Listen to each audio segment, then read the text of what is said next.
Hello everyone, स्वागत है आपका कॉस्मिक क्लासेस में। शुरू करते हैं चैप्टर नंबर 1 10th क्लास का केमिस्ट्री में केमिकल रिएक्शन एंड इक्वेशन, रासायनिक अभिक्रिया और समीकरण। तो हम आज बात करते हैं कि जितने भी हमारे आसपास के जो भी चेंज होते हैं, क्या वाकई में फिजिकल या केमिकल ये चेंज होते हैं हमारे। तो आज उन्हीं पे हम बात करते हैं कि जितने भी हमारे आसपास जो चेंज होते हैं वे चेंज कौन से होते हैं। तो आज हमारी जो लेक्चर है आज हमारा जो वो इसी पे ही बेस है, क्योंकि हमने आपको इस चैप्टर का जो इंट्रोडक्शन आपको जो स्ट्रेटेजी बनाई थी उसमें आपको हमने बताया था कि हमें जो टॉपिक इसमें पढ़ने हैं उन टॉपिक के अब थोड़ा सा आगे बढ़ के आज हम बात करते हैं कि टाइप्स ऑफ चेंज के प्रकृति में जो परिवर्तन होते हैं, प्रकृति में परिवर्तन के प्रकार कि कितने प्रकार के परिवर्तन होते हैं, चेंज होते हैं। तो चेंज करते हैं, तो फर्स्ट चेंज होता है हमारा फिजिकल चेंज। फिजिकल चेंज की बात करते हैं, इसे बोलते हैं भौतिक परिवर्तन।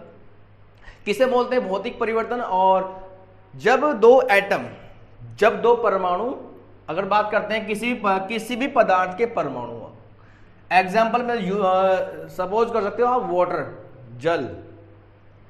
तो अगर उसके परमाणु यानी कि एटम अगर पास है, मतलब कि अभी हमने बताया कि ये एटम, ये वाला ए और ये बी एटम अभी पास है इनके बीच में, तो अब ये भी इसके पास, ये भी इसके पास है। लेकिन जब इनको हम हीट प्रोड्यूस करते हैं, मतलब अगर हम इनको हीट दे देते हैं तो ये अब दूर जाएंगे।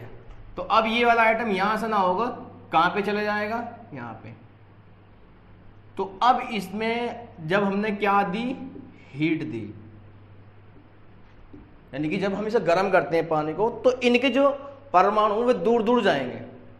तो इनके बीच में एक जो रिएक्शन होती है, जो अभिक्रिया होती है, उस अभिक्रिया को हम बोलते हैं फिजिकल रिएक्शन, भौतिक अभिक्रिया।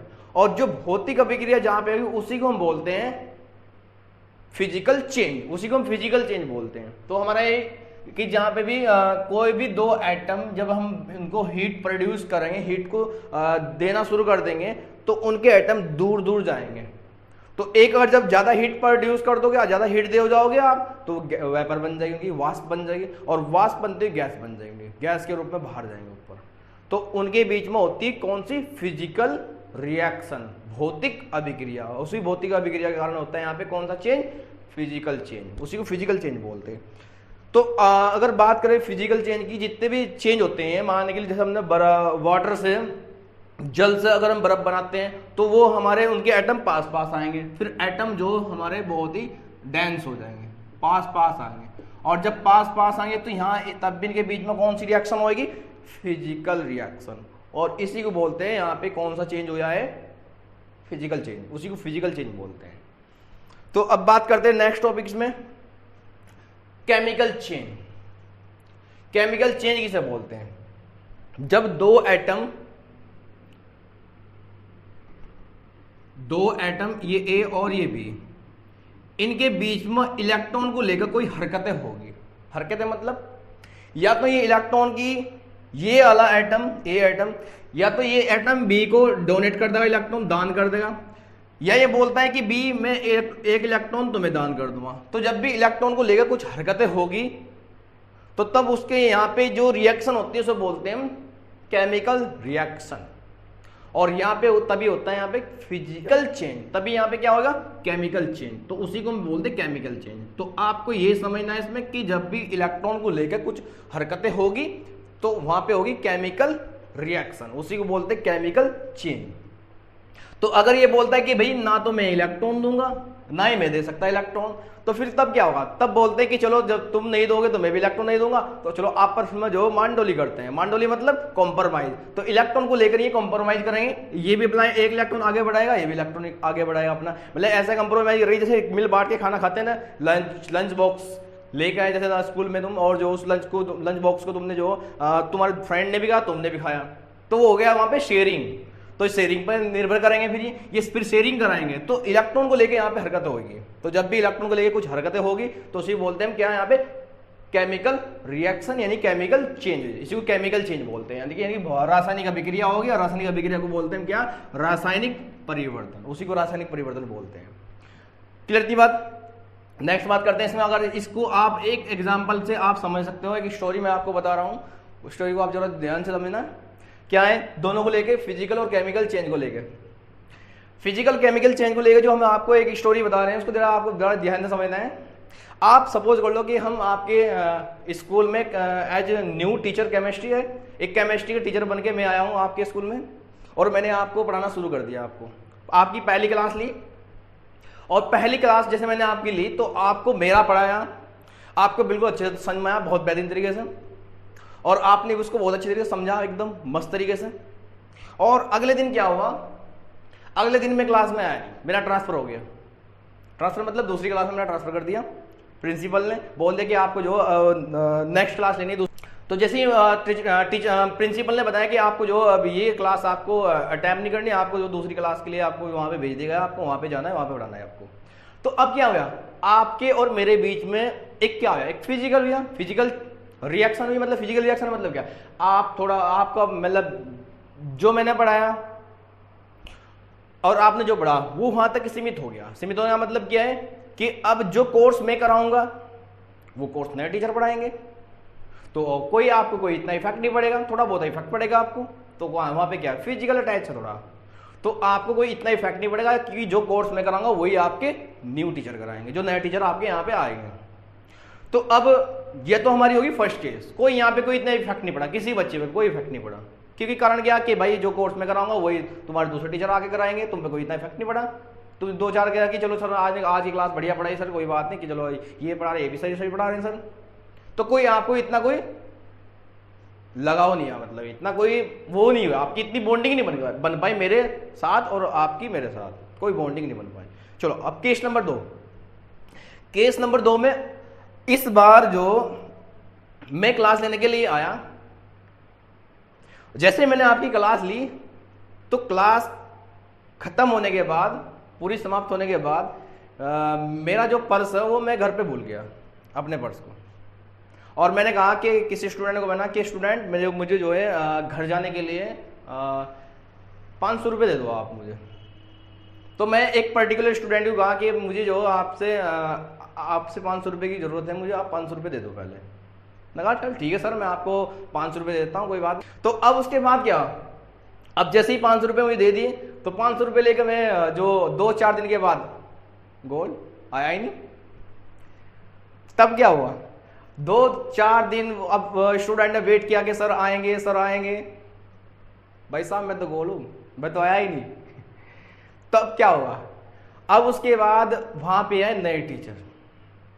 अब जैसे ही नए टीचर ने एंट्री मारी, सब बच्चे खड़े हो गए, एकदम चिल्लाने लगे, दीप सिंह सर कहाँ है, दीप सिंह सर कहाँ है। और एक स्टूडेंट तो इतना पागल हो गया कि वो तो बस पूछो ही ना बात, वो तो बार बार ऐसे ही बोल देगा दीप सिंह सर कहाँ है, दीप सिंह सर कहाँ है। तो नए टीचर जो सोच में पड़ गए कि ऐसा क्या है, मतलब जो ये स्टूडेंट सबके सब इतना मतलब वो हो रहे हैं कि ये तो बड़े ही मतलब बार बार पूछ रहे हैं, और ये स्टूडेंट तो बिल्कुल ही पागल हो रहा है, ये तो बिल्कुल ही कह रहा है कि सर कहाँ है, जल्दी बताओ सर, आप पहले आप बाद में पढ़ाना, आप पहले ये बताओ दीप सिंह सर कहाँ है। अरे ये तो बड़ा ही उतावला हो रहा है। उसके बाद लेकिन टीचर को नहीं पता आपके और दीप सिंह सर के बीच में क्या बॉन्डिंग हुई है, क्या पैसों को लेकर हरकतें हुई है। उन्हें नहीं पता अंदर की बात, उन्हें सिर्फ ये पता है कि शायद जो दीप सिंह सर ने बढ़िया पढ़ाया होगा और जो तभी इतनी बार बार पूछ रहे हैं सर को। तो वे जो अंदर की बात है वो सिर्फ आपको, इनके स्टूडेंट को और दीप सिंह सर को पता है। तो अब हुआ क्या, अब उनके यानी कि मेरे और आपके बीच में एक क्या बन गया, केमिकल बॉन्ड बन गया।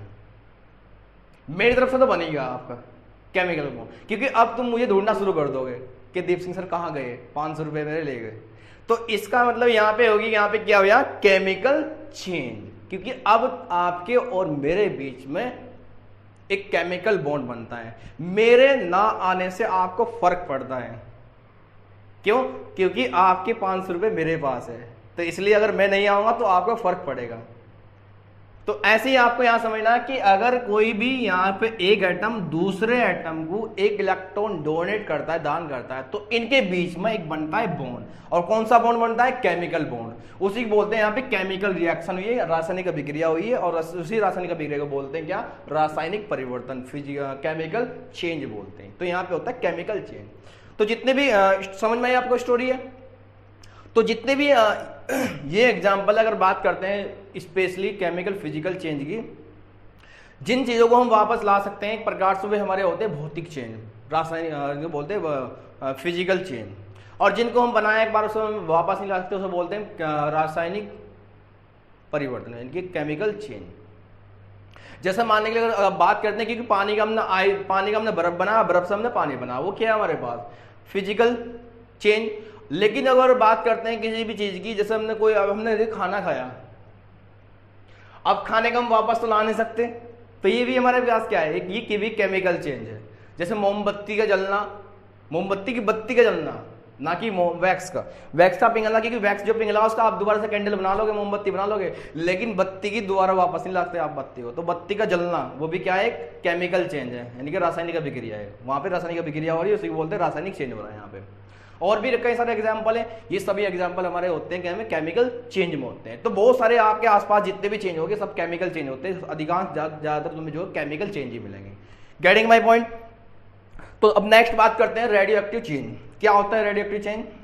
ये रेडियो एक्टिव चेंज बहुत ही खतरनाक होता है, बहुत खतरनाक। इतना खतरनाक होता है कि इसका जो कि ये इतना खतरनाक होता है कि वो अपना नॉर्थ कोरिया का है नहीं क्या, नॉर्थ कोरिया किंग जॉन, वो बड़ा ही शौकीन है इन रिएक्शनों का। तो पहले बात करते हैं, फिर उसी पे बात करते हैं। पहले जैसे ये हमारे पास होते हैं न्यूक्लियस, और ये होते हैं हमारे पास यूरिन 92 इसका 92 इसका एटॉमिक नंबर होता है, परमाणु क्रमांक होता है, और इसका भार होता है 235 होता है, और ये 2 परमाणु टूटता है। 56 इसका एटॉमिक नंबर है बैरियम, और ये क्रिप्टॉन 36 इसका होता है क्रिप्टॉन का। तो 2 एटम्स के टूटते हैं। यहाँ पे होता है न्यूक्लियर रिएक्शन, नाभिकीय अभिक्रिया होती है यहाँ पे। तो ये रिएक्शन बड़ी खतरनाक होती है। ज़्यादातर ये जितने भी ये नॉर्थ कोरिया वाले देश हैं, ये बहुत ही इस पर मतलब बहुत छिड़छानी करते हैं, इसके साथ बहुत खेलते हैं इन रिएक्शन से। तो ये बड़ी खतरनाक रिएक्शन होती है, क्योंकि इनसे अल्फा बीटा गामा रे निकलती है, बहुत ही खतरनाक होती है। तो अब जहाँ पे भी न्यूक्लियर रिएक्शन होगी, न्यूक्लियर रिएक्शन वहाँ पे बोलते हैं कि यहाँ पे हो गया रेडियो एक्टिव चेंज हो गया। तो ये इसका ये होता है, इसमें एक नाभिक आता है, नाभिक न्यूक्लियस, जो न्यूट्रॉन होता है, न्यूट्रॉन ये आके अटैक करता है उसके नाभिक पर, और नाभिक का विखंडन करता है, उसे तोड़ देता है 2 पार्ट में। और जबकि तुम्हें पता है किसी भी एटम का नाभिक इतना स्ट्रॉन्ग होता है कि उनकी जो, अगर बात करते हैं किसी भी एटम का जो न्यूक्लियस होता है, नाभिक होता है, उनकी दीवारें अंबुजा सीमेंट से बनी होती है, बड़ी खतरनाक होती है, बहुत ही हार्ड होती है, उन्हें तोड़ पाना असंभव होता है मतलब। और उसको ये तोड़ के उसके कई सारे पार्ट कर देता है। अगर ये एक बार टूट गया तो इसकी इतनी लंबी लंबी चेन चलती है कि कभी रुकती नहीं रिएक्शन में। ये बड़ी खतरनाक होती है कि आप जो वो परमाणु बम है, वो जो नागासाकी पे गिरवाया था जापान में, वो बड़ा खतरनाक था, उसकी न्यूक्लियर रिएक्शन इतनी खतरनाक चलती है, बहुत लंबी लंबी दूर तक चलती है। तो जितना बना ये किंग जॉन है उसका, नॉर्थ कोरिया का किंग जॉन, वो बड़ा ही शौकीन इन रिएक्शनों का। वो उसने क्या किया, एक बार उसने ये मिसाइल का टेस्ट करता है, तो अपनी मिसाइल को ले गया जापान की सीमा पे, और जापान के ऐसे ऊपर मतलब ले गया ऐसे, और वापस आ गया। फिर इसके बाद ऐसे ही करा उसने, फिर दोबारा से ले गया ऐसे, तो जापान वाले देखने लगे अरे ये क्या है, मतलब ये हमको डरा रहे हैं यार, ये मतलब ये मिसाइल ले आते हैं, टेस्टिंग करते हैं और अपने वापस ले जाते हैं। और उस टाइम पे जापान की जितनी भी सेना थी वो अमेरिका से अटैच थी। तो अब जापान ने फोन लगाया किसको, अमेरिका को, अमेरिका राष्ट्रपति ट्रंप को। तो जब ट्रंप को साहब को फोन लगा कि ये नॉर्थ कोरिया का अपना है किंग जॉन, ये बड़ा ही हमें परेशान करता है, मतलब अपनी मिसाइल टेस्टिंग के लिए हमारे बॉर्डर पर लेकर आता है और लोगों को जो डराता है हमारे। हाँ ठीक है, ऐसी बात है, अब इसका इलाज करते हैं।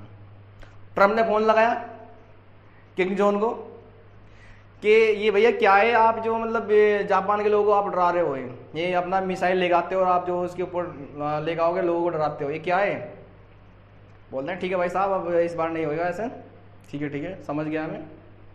इस बार अपना किंग जॉन दोबारा से मिसाइल अच्छी से बनाई, बढ़िया एकदम मस्त तरीके से, और उस मिसाइल को जा लेगा सीधा अमेरिका के बॉर्डर पर, और वहां से निकाल के सीधा वापस आया। डोनाल्ड ट्रंप देखने लगा, ये क्या, इसको तो मतलब हमने समझा था कि इसके जापान की सीमा पे मतलब इन्हें मत डराओ, ये तो हम भी हैवी हो गया ना, कहा इसको ये ऐसे नहीं माना है, इसको जो जाकर समझाना पड़ेगा। तो अब डोनाल्ड ट्रंप गए वहीं पे, भैया क्या है मतलब ये आप जो मतलब हमने आपको कहा था कि जापान को मतलब लोगों को इतना मत सताओ, ये तो आप तो हम पे ही मतलब यूज कर रहे हो, तो कहा सुधर जाओ, मतलब ये हरकतें नहीं तो हमारे पास भी काफ़ी है, मतलब बच भी ना पाओगे तुम। तो ये बड़ी खतरनाक रिएक्शन होती है, इन रिएक्शनों को मतलब कहीं ये अपना किंग जॉन बड़ा ही खतरनाक होता है, मतलब ये यूज करता है इस चीज़ को, और ये हरकतें खेलता है, मतलब इस चीज़ से जो बिल्कुल करता ही रहता है इन चीज़ों को। ये टेस्टिंग करी थी वहाँ पे, टेस्टिंग करी यहाँ पे टेस्टिंग, तो ये बड़ी खतरनाक। न्यूट्रॉन आएंगे, न्यूट्रॉन आके इसके नाभिक को तोड़ देंगे, और तोड़ने के बाद उसके बाद कई सारा इसका विखंडन होगा। देखो यहाँ पे ये फ्यूजन, विखंडन, इसके दो पार्ट बनेंगे, क्रिप्टॉन एक बैरियम, दो पार्ट बनते, इसके और भी पार्ट बनते जाएंगे, बढ़ते जाएंगे, बनते जाएंगे, कभी खत्म नहीं होंगे। तो ये इससे निकलती है अल्फा बीटा गामा, और ये अल्फा बीटा गामा बड़ी खतरनाक रे होती है, क्योंकि जो alpha beta gamma gamma ray होती है ये जैसे ही निकलती है तो अगर मतलब कि अगर ये परमाणु बम एक बार मतलब अगर ये ब्लास्ट भी हो गया ना, तो उसके बाद इसकी जो अल्फा बीटा गामा लोग बाग इन्हीं से मर जाते हैं, क्योंकि ये कोरोना से भी खतरनाक होती है किरणें। क्योंकि अब कोरोना में तो जो मास्क लगा के आप बच भी जाओगे, इसमें तो आप मास्क लगा के भी नहीं बच पाओगे, इसमें तो आपको ऐसे कवरिंग चाहिए जिसमें बिल्कुल एक प्रकार से उनकी रे जा ही नहीं सकती बिल्कुल भी। एक कांच वाला शीशा ऐसा जो बजाएगी कि इसमें जो घर पे भी आपके आने सकती है अल्फा बीटा गामा, क्योंकि ये रे इतनी खतरनाक होती है, ये आपके अंदर जाएंगे तो पूरी बॉडी के पार्ट को डैमेज कर देगी। तो अल्फा बीटा गामा इनको हम कम कर सकते हैं, कम करने के लिए या तो हम बोरेक्स एसिड का छिड़काव करेंगे पूरे उसमें, तो अल्फा बीटा ये कम हो जाएगी, या हम करते जो प्याज होती है उसका जो रस होता है उसके रस को छिड़काव करेंगे, तब जाकर ये कम हो जाएंगे। तो इनको कम कर सकते हैं, लेकिन अगर ये कहीं भी पड़ता है तो इससे पड़ोसी देश, जितने पड़ोसी देश होते हैं उन पर भी इफेक्ट पड़ता है अल्फा बीटा गामा का। तो बड़ी खतरनाक रे होती है, इन रे को जो या तो बोरेक्स एसिड का छिड़काव करना पड़ता है, तब जाके इन पे कम होएगी। तो क्लियर इतनी बात सभी। तो बात कर लिस्ट पे आपको क्लिक करना है, और प्ले लिस्ट में आपको जो बेसिक की वीडियो आपको मिलेगी, आपको सबसे पहले वही वीडियो आपको कंप्लीट करनी है। अगर आपको हमारा चैनल अच्छा लग रहा है, हमारी वीडियो अच्छी लग रही है, तो लाइक और कमेंट सब्सक्राइब जरूर करें। Thank you watching my video. ऐसे आपका साथ